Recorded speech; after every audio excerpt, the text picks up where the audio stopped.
Hello பிரைஸ்லார்ட். இன்றைய கர்த்தருடைய வார்த்தை எபிரேயர் 2 அதிகாரம் 18வது வசனம். ஆதலால் அவர்தாமே சோதிக்கப்பட்டு பாடுபட்டதினாலே அவர் சோதிக்கப்படுகிறவர்களுக்கு உதவி செய்ய வல்லவராய் இருக்கிறார். பிரியமானவர்களே, ஆண்டவராகிய இயேசு கிறிஸ்து இந்த பூமியிலே நம்மை மீட்கும்படியாக வந்தார். அது மாத்திரமல்ல, வாழ்ந்த ஒவ்வொரு நாட்களிலேயும் ஒவ்வொருவராலும் சோதிக்கப்பட்டார். 40 நாட்கள் உபவாசத்திலே பிசாசினாலே சோதிக்கப்பட்டு ஜெயத்தை பெற்றுக்கொண்டார். அதே போல அநேக பரிசேயர்களாலும் சதுசேயர்களாலும் ஜெப ஆலயத்திலே எல்லாராலும் சோதிக்கப்பட்டார். அவர்களால் அவரை குற்றம் பிடிக்க முடியவில்லை.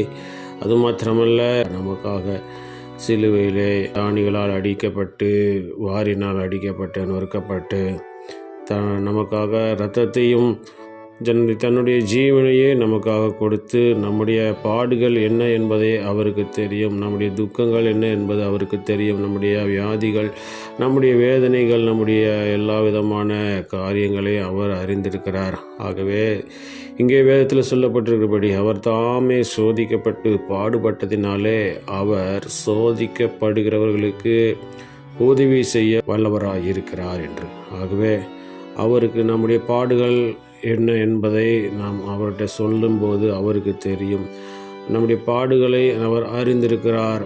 அவர், ஆண்டவரே, இந்த சோதனையிலிருந்து என்னை விடுதலையாக்கும், இந்த வேதனையிலிருந்து, இந்த பாரத்திலிருந்து, கஷ்டத்திலிருந்து என்னை விடுதலையாக்கும் என்று சொல்லும்போது ஆண்டவர் தான் பட்ட வேதனையை நினைவு கூர்ந்து அவர் நம்முடைய வேதனை காட்டிலும் அதிக வேதனையும் அதன் உச்சத்தை அனுபவித்திருக்கிறபடியால் ஆண்டவர் தம்முடைய பிள்ளைகளை, ஆண்டவரை விசுவாசிக்கிற அவருடைய பிள்ளைகளை அவர் அதிகமாக சோதிக்க விடமாட்டார். ஆண்டவர் சொல்லுகிறார், பிசாசானவன் உங்களை காவலில் போடுவான், 10 நாள் உபத்திரவப்படுவீர்கள், ஆனாலும் உங்கள் துக்கம் சந்தோஷமாய் மாறும் என்று சொல்லியிருக்கிறார். விடுதலையை கட்டளையிட வல்லமுள்ள தேவனாக இருக்கிறார். விசுவாசிப்போம், பிரார்த்தனை செய்வோம்.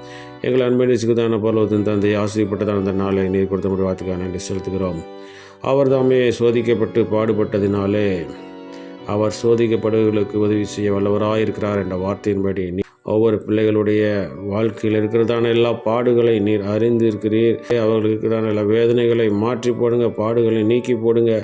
யார் யாரெல்லாம் ஆண்டவரே உம்முடைய சமூகத்தில் மன்றாடுகிறார்களோ அவர்கள் சோதனையிலிருந்து விடுதலையாக்கி நாமத்தை மேம்படுத்துங்க. இந்த நாளில் நாங்கள் செய்கிற வேலைகள், தொழில்கள், படிப்புகள், ஊழியங்கள், போக்குவரத்துகள் எல்லாவற்றிலும் கரம் கூர்ந்து பிரியகாரம் செய்து நாமத்தை மேம்படுத்த வேண்டுமா எங்களுக்கு காப்பாடுவிட்டு நாமத்தின் மூலமாக கேட்டுக்கொள்கிறேன்.